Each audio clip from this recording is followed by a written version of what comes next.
Momento de meditar. Deus tem palavra e uma palavra de vida aos nossos corações. Quero falar um pouquinho de Absalão hoje também, mas dentro de uma vertente diferente, né? Eu, no interior, Débora, tinha muito aquele negócio de ladrão de galinha, não sei se você se lembra. Aquele é ladrão de galinha, né? Pode ser que era um ladrãozinho à toa e tal, né? Mas tem ladrão de gado, ladrão de banco. Hoje em dia é tudo enquanto é tipo de ladrão. Ladrão de carro, ladrão de celular. No final das contas, tudo se resume em ladrão. Ladrão é ladrão. Ladrão rouba aquilo que tem valor, né?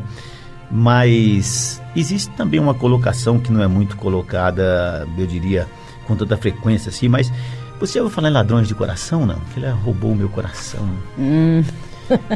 Tem até uma música. É bem romântico isso, né? Você lembra aquela música, nessa rua que roubou o meu coração? Bom, sim. Então não se fala muito e tal, mas eu quero dizer a você, ouvinte, que na verdade isso pode ter uma conotação espiritual grande. E um dos mais bem-sucedidos ladrões de coração no sentido romântico, eu poderia dizer assim, foi Absalão. Porque Absalão era um jovem bonito, né? A Bíblia fala que ele era um jovem cabeludo. E aproveitando-se do escândalo e da queda da popularidade de Davi, Absalão ele começou a furtar do pai o coração dos homens de Israel.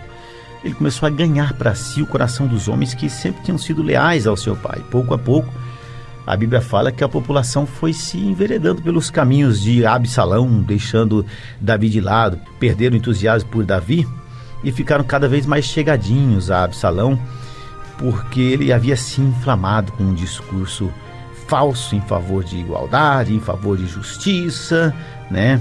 E chegava a dizer, ai, quem me dera ser juiz na terra, no lugar do meu pai, né? Para que viesse a mim todo homem que tivesse demanda ou questão, para que eu lhe fizesse de justiça, né? E assim ele foi, furtando o coração dos homens de Israel. Segundo Samuel, capítulo 15, versículo 1 a 18, nós vemos esse processo todo desse ladrão de corações. 4 anos se passaram e quase todo o povo já não queria mais saber de Davi, e sim de Absalão. E o que aconteceu com Davi? Davi teve que fugir de Jerusalém. Então, ouvinte, olha, ladrões de coração, eles agem em todas as áreas, né?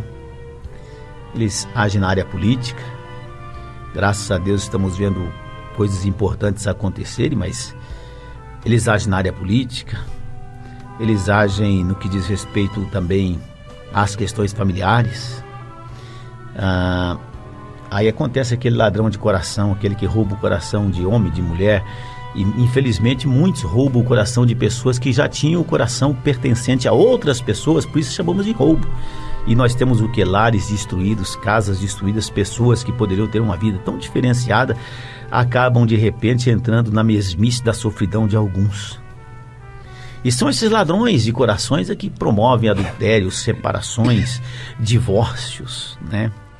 E esses ladrões estão aí através da lisonja, estão aí através da oferta, estão aí através dos bens financeiros, roubando corações de pessoas, roubando corações da nossa juventude. Atenção jovem, atenção adolescente, cuidado, porque o ladrão do coração está aí, oferecendo a você um buquê que parece ser tão cheiroso, né? Aquele buquezinho de flor, mas é só você esticar o nariz para cheirar, vem o perfumezinho no início, mas lá no fundo tem aquela abelha pronto para ferroar e acabar, destruir a sua vida. Cuidado com os ladrões de coração. Quantas pessoas casadas, com os lares destruídos, quantos jovens que têm a possibilidade de ter um lar tão abençoado, acabam de repente se enveredando por um caminho tão ruim, porque os seus corações são assaltados. E esses assaltos acontecem por meio de tantas facilidades que acabam levando à fornicação, que eu até diria aqui no sentido de porneia, que é todo tipo de imoralidade sexual que se possa existir. É aquele convitezinho para vamos ali no Mac, né? No Mac, olha só no Mac, né? Vamos ali no shopping. Aí fica lá aquela coisa. É preciso ter muito cuidado, é preciso abrir o coração com esse excesso de amabilidade que vai, sem dúvida alguma, na direção oposta ao pudor, na direção oposta àquilo que Deus quer da sua vida. O ladrão de coração está aí. Cuidado com esse mimo exagerado, porque Porque o ladrão de coração já está aí, rouba o coração de quem já tem dono e rouba o coração daquele que poderia, eu diria, não é, ou daquela que poderia entregar o coração ao verdadeiro sentido da vida que se permeia no conjunto da palavra de Deus. Então tome cuidado com os ladrões de coração. As ladronas de coração também, porque aquela ladrona de coração, ela vem com aquela coisa um pouco mais sensual, aquela roupinha mais sensual, aquela lisonjazinha na boca, aquele olhar comprometedor. Uma mulher também pode furtar para si um coração que já tem dono. Não é só o homem, não é só o homem, a mulher também pode. E olha, a Constituição não fala nada a respeito desse roubo. Não tem nenhum tipo de lei que prevê essa sutil modalidade de roubo. Agora, se você tiver uma consciência cristã, você vai ver que existe um limite. Você precisa se precaver.